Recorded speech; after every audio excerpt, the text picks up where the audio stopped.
Hi guys, and welcome back to my channel. I'm Peter. Some people say that it is very complicated to tune the FX Impact M3, but I simply could not disagree more, because in today's video I'll show you how to get a perfect tune, and it will just take you 2 minutes and 5 seconds. Another magnificent thing about this video is that you are allowed to ask questions in the comment section below, but make sure that you watch the entire video before doing so. So let's dive right into the tuning, and after that I'll come back here and explain a bit more in detail. So buckle up, because here we go. First up, you need to release the front valve adjuster by 1.5 turn past the 4th line. The regulator is set at 106 bar and the first regulator is at 170. Before you start tuning, you want to know an approximate velocity at which you want to shoot the slugs at. For this one, I'm aiming for 960 bar. But now let's determine the maximum velocity of the gun in this setup. I'll do that by increasing the tension on the hammer spring until the velocity levels out.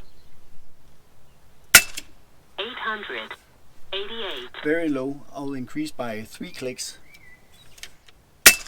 939. 2 clicks more. 977. 2 clicks more. 1002. 1 more click.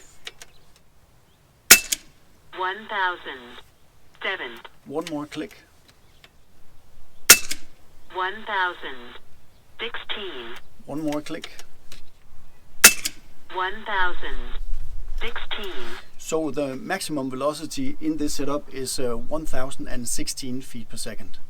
So now let's turn down the hammer spring until we reach a velocity of around 980 feet per second. I believe it was around 5 clicks.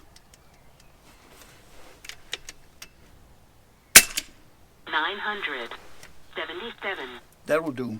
From here on, we want to use the front valve adjuster to lower the velocity to the 960 feet per second. We'll start out by being aggressive and taking the hammer spring down by 1 full turn.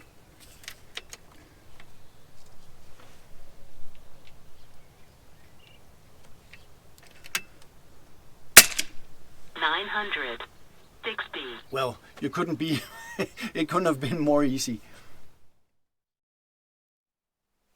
And that is how simple it can be done. But does it make the gun accurate? I want to show you a clip that I did in a previous video where I tuned the gun in the exact same way. So take a look.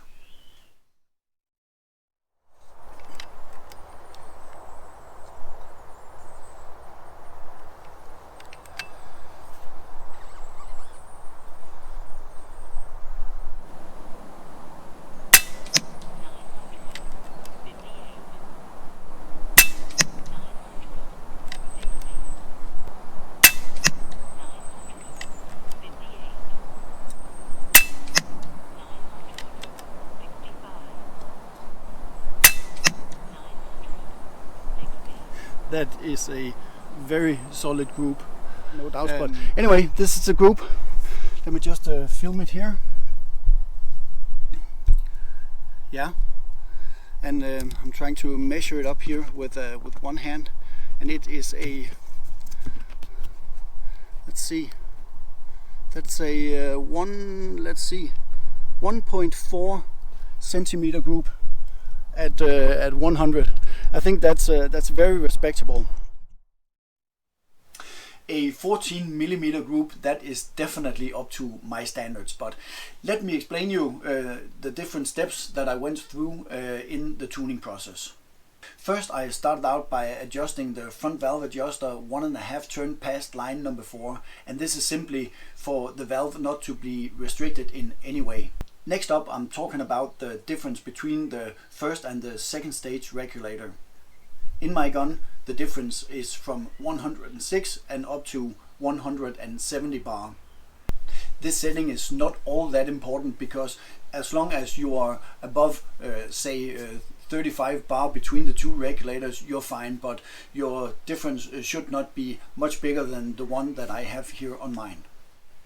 Finding the maximum velocity is important to know that you have enough power to work with. So in my setting, the difference between my desired velocity and the maximum velocity is 56 feet per second. But if it was just 40, I think it would be enough. But more than 56, I would consider to turn down the second regulator. The reason for turning down the velocity from 1016 and down to 980 feet per second is just to make the gun more harmonic. Now we come to the last and most exciting part of this tuning process. This is when I reduce the last 20 feet per second by using the front valve adjuster. By doing this, you get a more consistent gun, and you can easily adjust the velocity by just a few feet per second. When I adjusted by from 980 and down to 960 by just turning a full revelation and then hitting the 960, that was a bit of luck, I do admit that. But if I want to adjust it from here, I can just turn it like a few minutes in one or the other direction to either increase or decrease the velocity. And another very big advantage in this way of tuning is that you will get rid of this potential slow and low in the first attempt when you've left the gun standing for a couple of hours without shooting it. And that is the explanation for this whole tuning process. If you want to know more details than I've explained in this video, check this one out and you can find it here on my channel. So I hope you enjoyed this, and if you did, make sure to hit that subscribe button right down there in the corner. So that's the end of the video, and until next time, take care and shoot safe.